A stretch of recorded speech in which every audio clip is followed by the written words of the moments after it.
¿Qué tal? Muy buenas tardes, bienvenidos a una emisión más de En Contexto.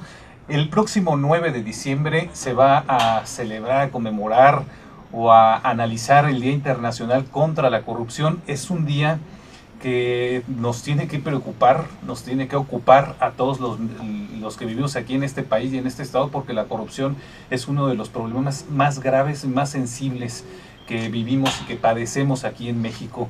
Vamos a estar platicando con el analista financiero y subdirector de promoción bursátil, Cristian Raúl Martínez Estrada, a quien le agradecemos que se encuentre hoy con nosotros, y también vamos a platicar con Teodoro Barajas, analista político, para que nos dé sus impresiones respecto a el impacto que tiene la corrupción en nuestro país. Las cifras, independientemente de quién las proporcione, todas son preocupantes, todas colocan a México en una situación realmente de gravedad.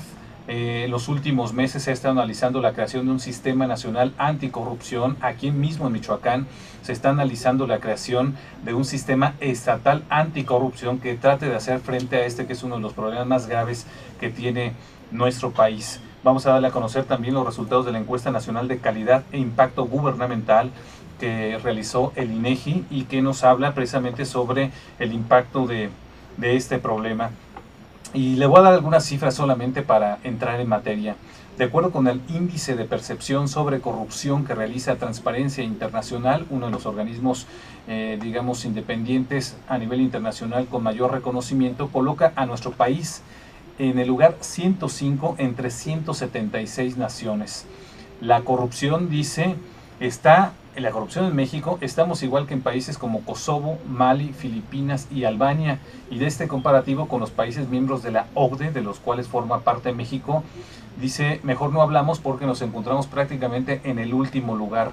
Los costos económicos, que es lo que vamos a platicar ahorita con Cristian, los costos económicos de la corrupción son altísimos. Y están afectando el desarrollo y la competitividad de nuestro país.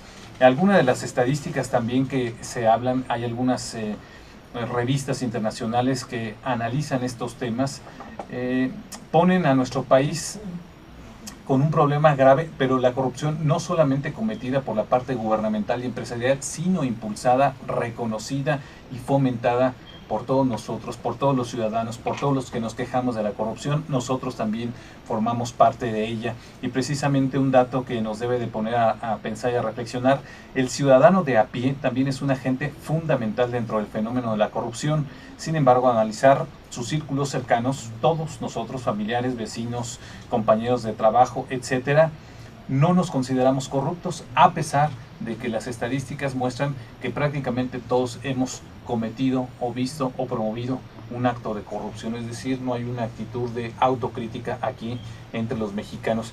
Cristian, muchísimas gracias por acompañarnos. Un tema pues que nos debe de preocupar, ocupar a todos los mexicanos, el tema de la corrupción, porque hay un impacto directo en el desarrollo y hay un impacto directo en la economía del país.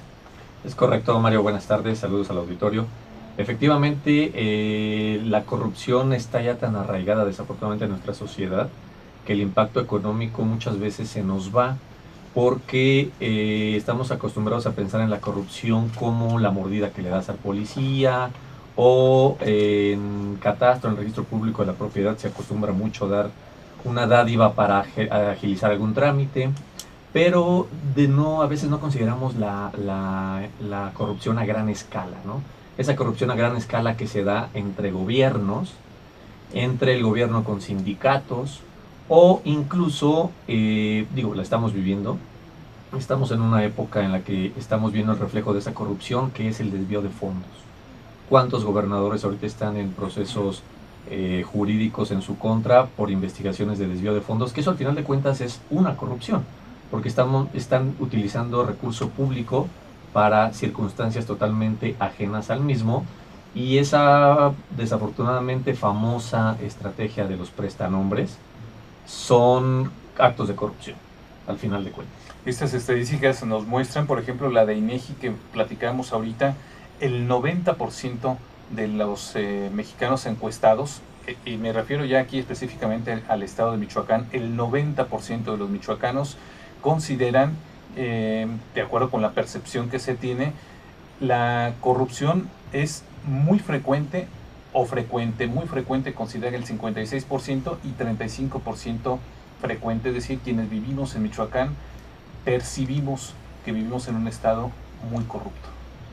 Sí, realmente el caldo de cultivo para todo esto es el saber, por ejemplo, que en México existe un 98% de impunidad, que realmente 2 de cada 100 delitos son los que llevan un castigo conforme a la ley. México no es un país que tenga problemas de leyes, las leyes las tenemos todas, es problema de la aplicación de las mismas.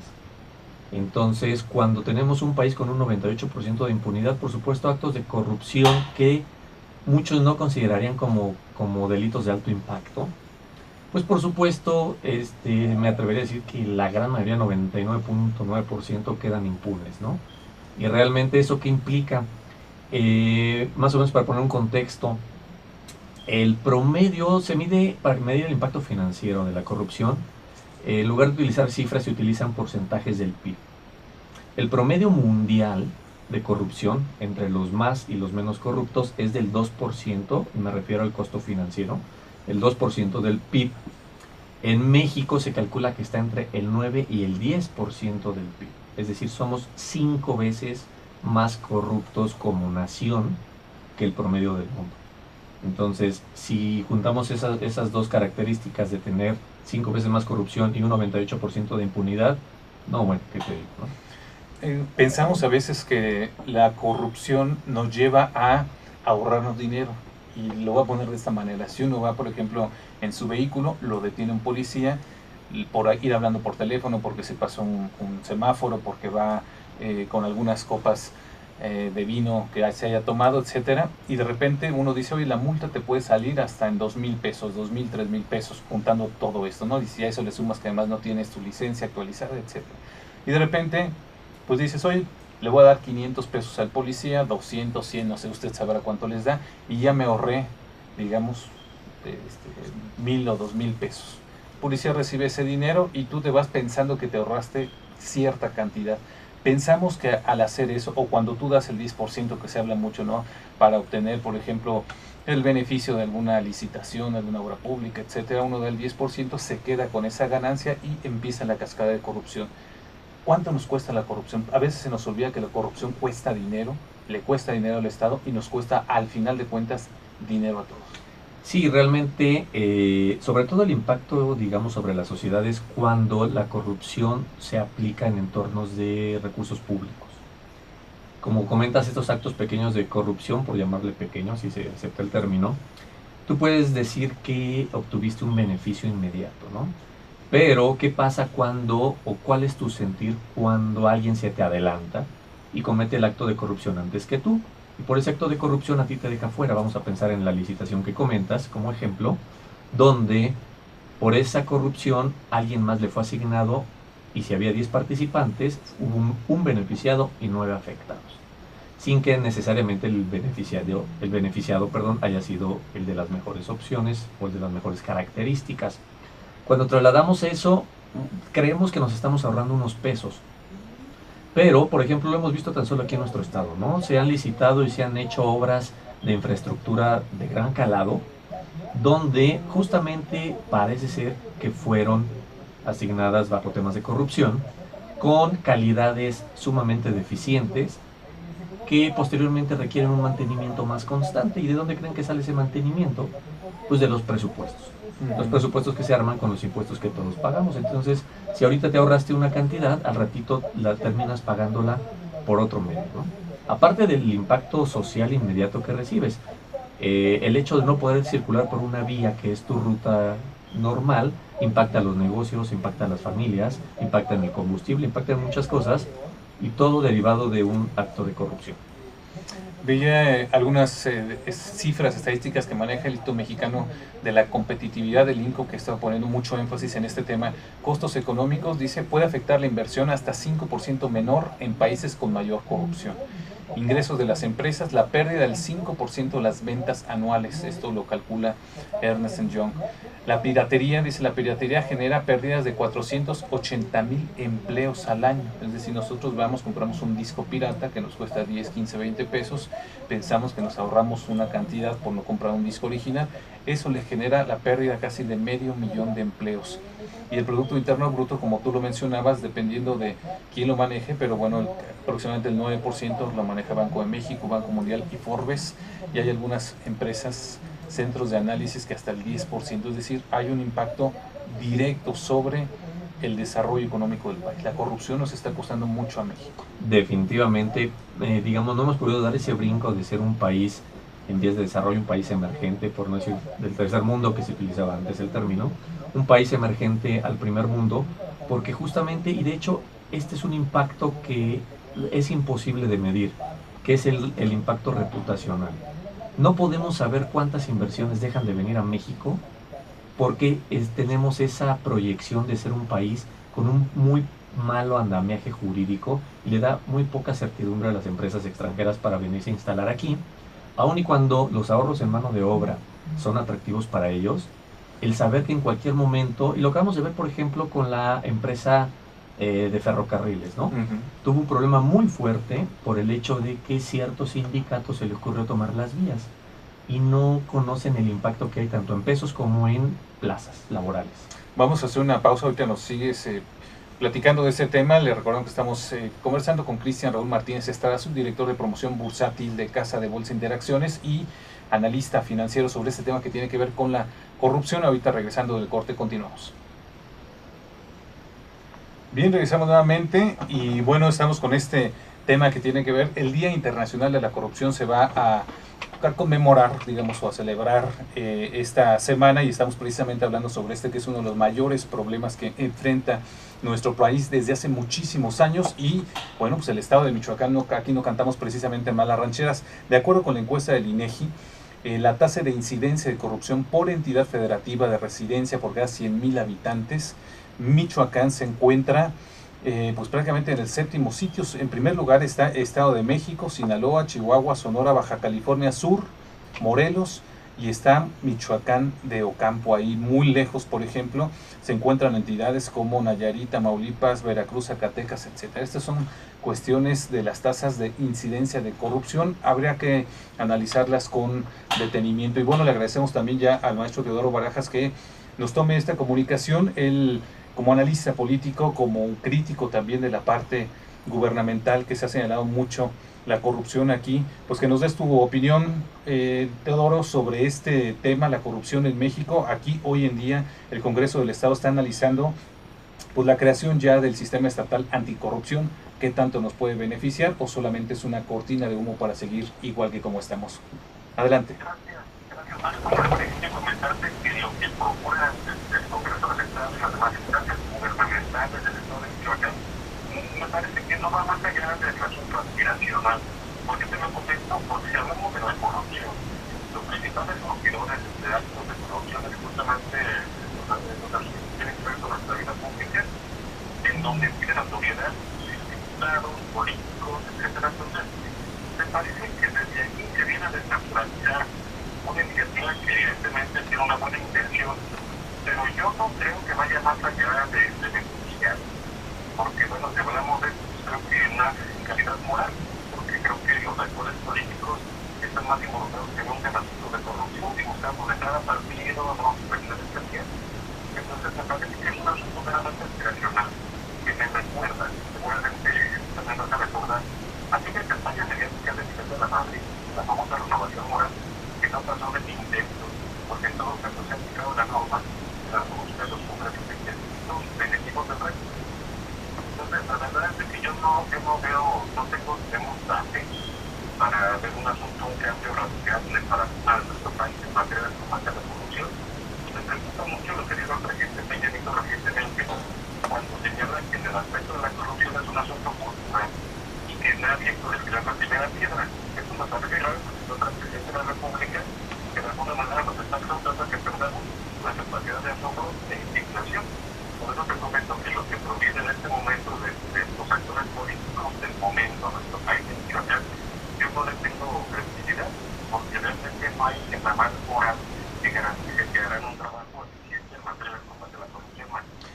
vemos hoy que hay como una especie de persecución, y en el mejor de los sentidos lo digo, una persecución contra gobernadores y exgobernadores a los cuales se les ha demostrado que han cometido actos de corrupción.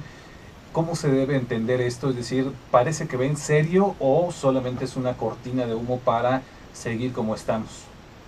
Pues fíjate que no sé exactamente qué es la cortina de humo, ¿no? Pero el caso de Guillermo Padres, que está en este momento preso, está como Javier Duarte, pero también hay más asuntos que hay que tratar los detenidos, caso del ganador, caso de Chihuahua. Pues más que nunca, Mario, creo que por el asunto de la emergencia de las redes sociales y demás, se finaliza más lo que pasa en nuestro país, fundamentalmente el asunto de la corrupción. Yo esperaría que fuera en serio, porque hoy comentando con alumnos de la Facultad de Derecho Lago del Estado de Derecho, en México no lo tenemos como tal, lo tenemos en teoría y no lo establece la Constitución, pero tenemos un estado de vinculación más. Entonces, lo que estamos viendo es que combate, entre comillas, con algunos representantes por unos niños que llegaron a estudiar recursos, me gustaría finalmente por una conclusión como pero que todas las que pasan los últimos años en nuestro país, pues se genera incertidumbre, incluso para hacer la seguridad por esta situación. Entonces, eso es lo que tenemos que creer, es que se finaliza más nada menos, porque eso tiene que ver con la construcción auténtica de un Estado de Derecho. Lo contrario, pues no se repatrian de perfecto. Bien, Teodoro, pues muchísimas gracias por esos comentarios. Gracias al maestro Teodoro Barajas. Pues ya lo comentó él. Hay que recordar lo que mencionó Cristian, el presidente de la República. La corrupción es un tema cultural en nuestro país.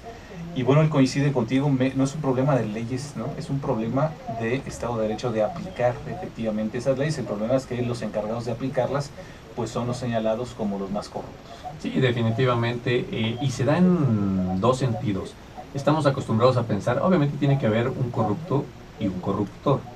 Y probablemente lo primero que se nos viene a la mente es que el ciudadano es el corruptor y el burócrata es el corrupto. Cuando vemos que el caso que comentaba de los gobernadores es al revés, ¿no?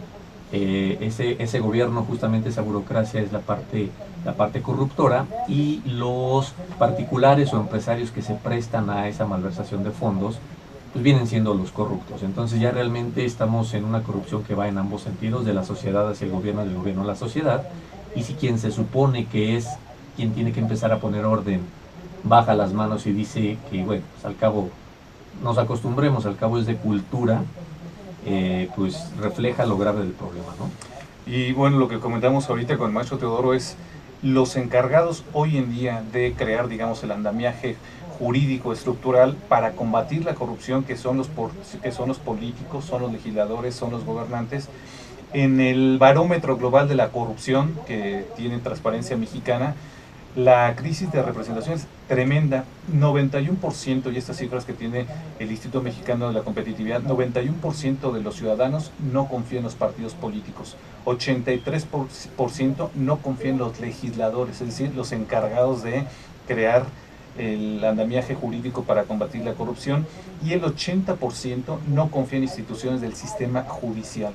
Estamos en un problema realmente grave en México, ¿no? No confiamos en nosotros, pero además está demostrado que muchos de estos actores políticos efectivamente son altamente corruptos. ¿Y cuánto de la estructura gubernamental está mal diseñada? Hasta en administración básica te dicen que no puede ser el mismo la persona que realiza una función y la persona que revisa los resultados de esa función.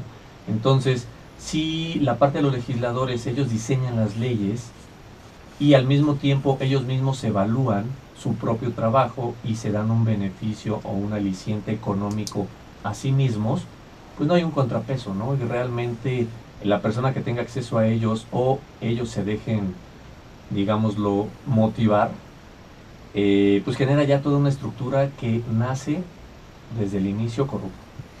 Fíjate que unos datos, porque pensamos que luego la corrupción no nos alcanza. Los costos sociales, el 14% del ingreso promedio anual en los hogares mexicanos está destinado a pagos extraoficiales, es decir, nosotros tenemos que sacar de nuestro bolsillo para enfrentar, digamos, esta andamiaje de corrupción que existe en el país, es decir, a los mexicanos de a pie, a los que vamos y trabajamos todos los días, nos cuesta dinero la corrupción. ¿Por qué tenemos que pagar para que se agilice un asunto? ¿Por qué tenemos que pagar precisamente para que, pues no sé, para que puedas avanzar a lo mejor hasta en el trabajo? Tienes que pagar por la propia seguridad, es decir, ¿no? Está tan insegura la situación que tú tienes aparte que pagar seguridad privada para obtener un servicio que deberías de tener de manera normal, institucional. Nos cuesta 14% de nuestro ingreso. Y aparte, hay una relación directa entre la corrupción y el aumento de la pobreza, ya que cuando un gobierno corrupto le asigna algunos beneficios presupuestales a alguna minoría de empresarios o quien sea, pero minorías, descobija a las mayorías desfavorecidas. Y esas son las que, al dejar de recibir esos beneficios que a lo mejor por derecho tendrían, genera un círculo vicioso que, al no permitirles salir de su situación, pues se fomenta la delincuencia y se fomenta la descomposición social. Entonces realmente el distraer recursos presupuestales para la corrupción genera, por ejemplo, se estaba anunciando que en un estado del norte del país ya no iban a poderle dar los libros de educación o educación básica a los niños porque, bueno, no hay dinero, no hay presupuesto. ¿Por qué? Porque se utilizó para otras cosas. ¿Para qué? ¿Quién sabe? Entonces ese tipo de beneficios, o en el estado de Veracruz donde los hospitales ya no tienen para trabajar, esos ya son impactos directos a la sociedad, ¿no? Y como siempre, pues impacta a los menos favorecidos. Y bueno, entonces tú si no coincides, tú coincidías o no con el presidente. El problema de la corrupción es un problema cultural. Definitivamente, no, es que la parte de decir cultural es, o yo identifico lo arraigado, ¿no? Que nacemos, nos enseñan a ser identidad. Así es. Exactamente. Entonces ya al decir que un México o un mexicano es un corrupto desde que nace por el hecho de ser mexicano, es totalmente una falacia.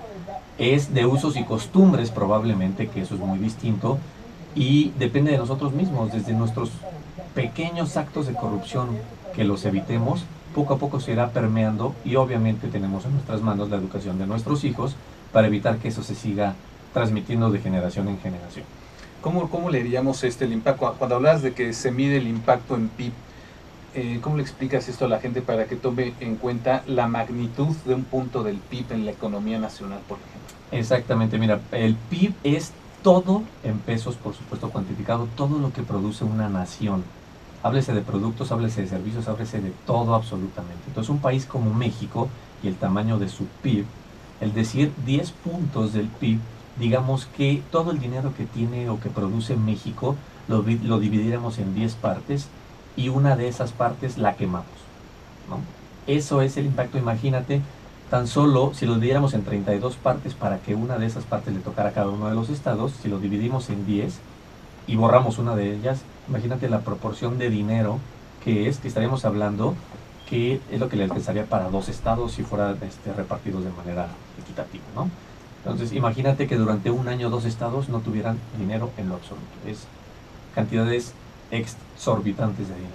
Eso es lo que deja, digamos, o lo que gasta México con problemas de corrupción, o lo que deja de atraer de inversión extranjera luego por esta mala imagen que tenemos, o es lo que le cuesta a los ciudadanos. Todo eso se va cuantificando y se mide en PIB. Exactamente. Entonces, digamos, ella se mezcla todo, tanto lo que desembolsa cada ciudadano de los pequeños actos de corrupción que comentabas, como las corrupciones de gran escala que hacen los gobiernos y el desvío de recursos, y se le pone ahí un factor de lo que se calcula que dejamos de recibir como inversión extranjera directa por esa mala imagen que tenemos de ser un país corrupto. Y bueno, ya antes de despedirnos, los resultados también de esta encuesta nacional de calidad de impacto gubernamental 2015 que elaboró el INEGI coloca la corrupción en el segundo lugar entre los problemas más importantes para los mexicanos, 50.9 de las menciones, solo después de los temas de inseguridad. Incluso la corrupción está antes de problemas como desempleo y pobreza, es decir, eso es un tema que nos tiene preocupados, ¿no? Aquí en México no sé qué tanto nos tiene ocupados, pero la corrupción es un tema que realmente le preocupa a México, que nos está afectando como nación, tanto en la parte económica como política, pero que si tú revisas las estadísticas, Cristian, no vamos retrocediendo, ¿eh? Pues es un problema que sigue, independientemente de que haya sistemas estatales o nacionales contra la corrupción. México sigue siendo un país corrupto, nos guste o no. Definitivamente, y bien dicen que el buen juez por su casa empieza. Entonces, es difícil que la sociedad tengamos credibilidad en un sistema nacional anticorrupción cuando vemos que los principales actos de corrupción se dan en las cúpulas gubernamentales. Es difícil darle el voto de confianza cuando ves que son ellos los mismos que le están fomentando. Cristian, gracias por estar nuevamente aquí en Contexto. A tus órdenes, Mario. Poner las cosas en contexto. Gracias a Cristian Raúl Martínez Estrada, subdirector de promoción Bursátil y asesor financiero en estos temas financieros y económicos. Le agradecemos también al maestro Teodoro Barajas, analista político, sobre este tema. Nosotros nos despedimos, nos escuchamos el próximo lunes en Contexto.